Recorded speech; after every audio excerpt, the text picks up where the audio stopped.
You think you know the story of how communism fell in Eastern Europe? You've heard about Reagan, Gorbachev, the Berlin Wall. But what you probably don't know is that one of the most decisive blows against the Soviet system came from an unlikely source.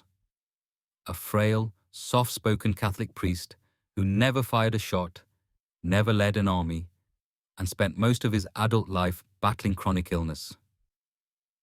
His name was Jerzy Popiełuszko, and when Poland's communist regime murdered him in 1984, they made the biggest mistake in their 40-year reign of terror.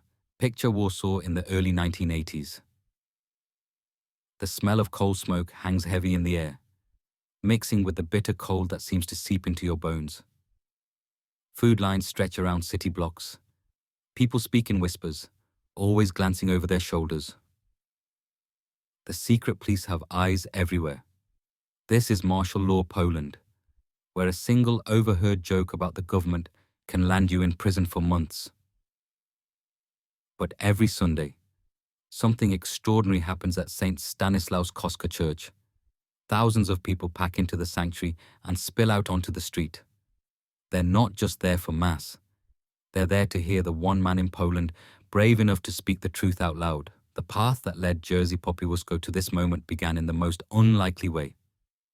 Born in 1907 in a tiny village called Okopy, he seemed destined for obscurity.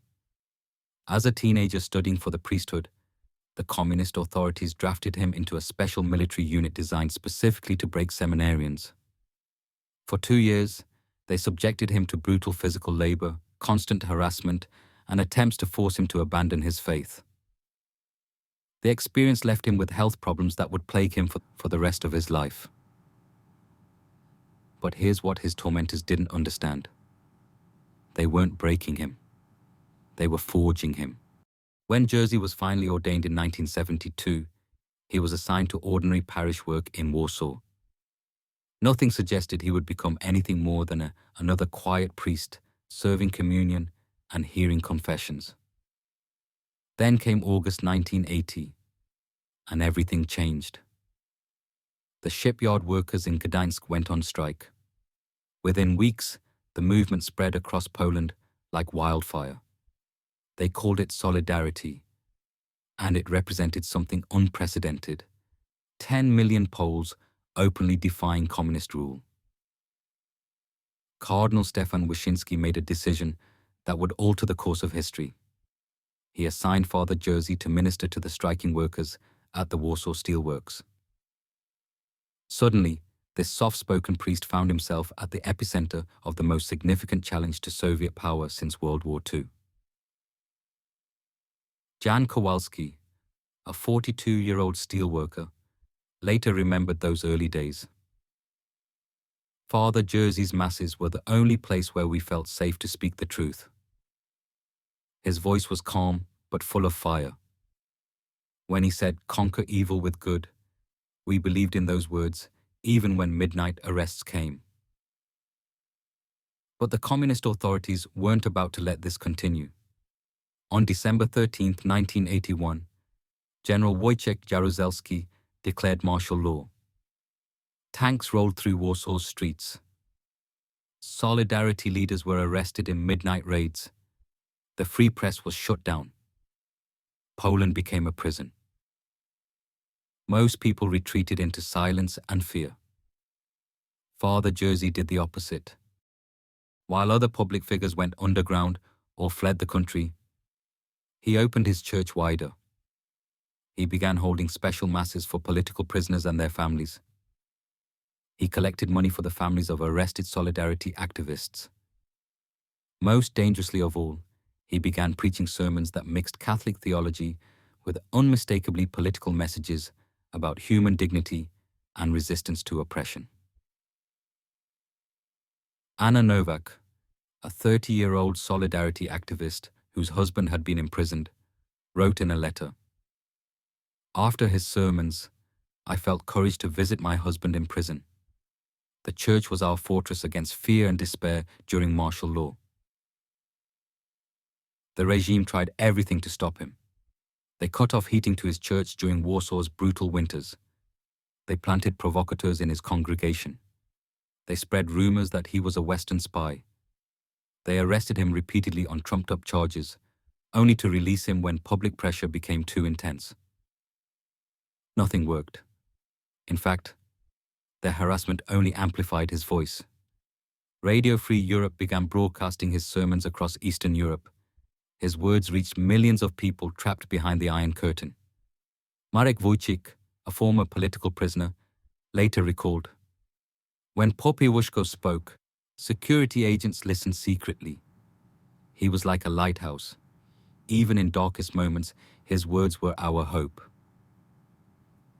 The communist authorities found themselves in an impossible position. Father Jerzy wasn't calling for violent revolution. He preached non-violence, forgiveness, and love for one's enemies. But his very existence was revolutionary. Every Sunday, he demonstrated that the state couldn't control everything. That truth could still be spoken. That people didn't have to live in fear. By 1984, his Sunday masses were drawing audiences of 30,000 people. The church overflowed. Loudspeakers carried his voice to crowds stretching for blocks. Ewa Mazur, a 35-year-old parishioner, wrote in her diary, "During his sermons I could hear the faint echo of protests outside. But inside church, the smells of candle wax and incense mixed with tears, sadness and faith intertwined." The secret police were panicking. This wasn't how things were supposed to work. Dissidents were supposed to be isolated, marginalized, forgotten. Instead, Father Jerzy was becoming more popular by the month. Something had to be done. The decision was made at the highest levels of the security apparatus. Father Jerzy Popiełuszko had to disappear. On October 19, 1984, Father Jerzy was driving back to Warsaw after saying Mass in the northern city of Bydgoszcz. It was a route he'd taken dozens of times before, but this time a car began following him. The occupants were officers from the secret police, and they had orders to silence Poland's most dangerous priest permanently. They forced his car off the road, near the town of Toruń. What happened next was so brutal that even hardened security officers were shaken. They beat him with clubs. They bound his hands and feet. Then, while he was still alive, they threw him into the Vistula River. Sergeant Tomasz Białek, a security service agent who later became a whistleblower, testified years later. "We were told to silence him at all costs. His death shook even us. A line had been crossed, and the people saw what the regime was willing to do." The authorities tried to cover up the murder, but the truth couldn't be hidden. When Father Jerzy's tortured body was pulled from the river 11 days later, something snapped in the Polish people. The fear that had kept them in line for 40 years transformed into rage. His funeral on October 30th, 1984, became the largest gathering in Polish history. Over 600,000 people came to Warsaw to pay their respects. It wasn't just a funeral. It was a massive protest against everything the communist system represented. People wept openly in the streets. They carried flowers, candles, and photographs of the murdered priest. They sang hymns that sounded like battle cries.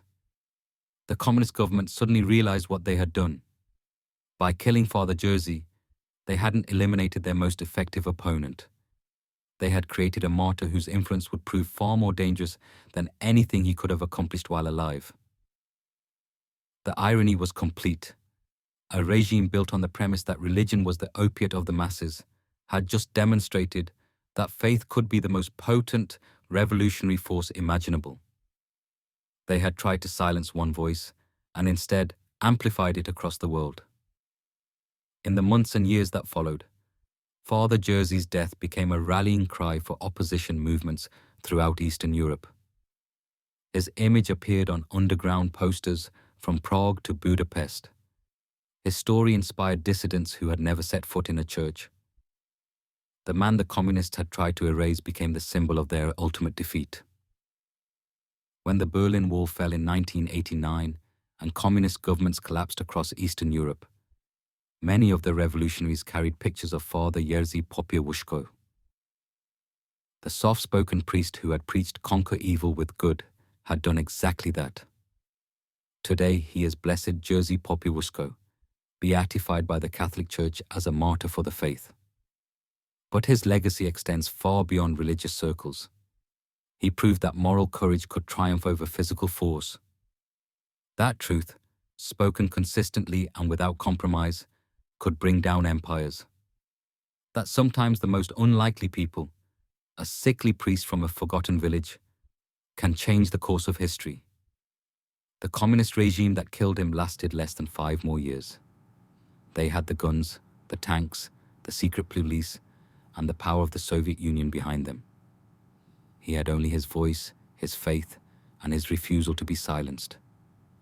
In the end, that was enough to topple a system that had seemed unshakable.